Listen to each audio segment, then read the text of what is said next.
Hello, எப்படி இருக்கீங்க? ரொம்ப நாள் ஆச்சு பார்த்து. இது வந்து ஒரு ஸ்பெஷல் பதிவு. போன மாதம் ரிசல்ட்ஸ் எல்லாம் வந்ததில் போர்டு எக்ஸாம்ஸ் வருது. அப்போது ஒரு பேரண்ட் கிட்ட பேசிகிட்டு இருக்கும்போது அவர் சொன்னார், madam, I am happy with my son's result, but he can't able to understand maths quickly, he needs lots of practice அப்படின்னாரு. நீங்களும் காண்ட் ஏபிள் டு யூஸ் பண்ணுறவரா? தயவு செஞ்சு தெரிஞ்சுக்கோங்க, அது தப்பு. காண்ட் ஏபிள் டு ரெண்டும் சேர்த்து யூஸ் பண்ணக்கூடாது. இட் இஸ் ராங், கலத் ஹை.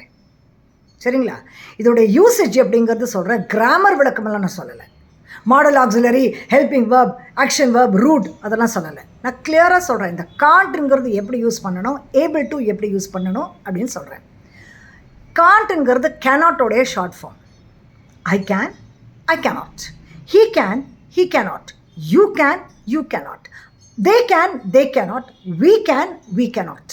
இப்படி தான் யூஸ் பண்ணணும். we கேனாட், கேனாட் ஆர் காண்ட்டுக்கு அப்புறம் ஒரு வேர்ப் ஒன்று வரும், வேறு ஒரு ஆக்ஷன், ஒரு வேர்டு ஒன்று வரணும். சரிங்களா? காண்ட்டுங்கிறது என்னது? Can't what? Do something. Okay. Can't what? Cook. Can't what? Walk. Can't walk? Jump. Can't jump, can't do, can't cook, can't finish, can't sing, can't dance, இப்படி தான் வரும். ஏபிள் டு முடியும், காண்ட்டுங்கிறது முடியாது. ஸோ ரெண்டும் எப்படி யூஸ் ஆகும் சேர்த்து யோசிங்க. ஸோ ஏபிள் டு எப்படி யூஸ் பண்ணுங்கிறத பார்க்கலாம். I am able to, you are able to, he is able to, she is able to, we are able to, they are able to, இப்படி. நாட்டுன்னு யூஸ் பண்ணால் காண்ட் வராது.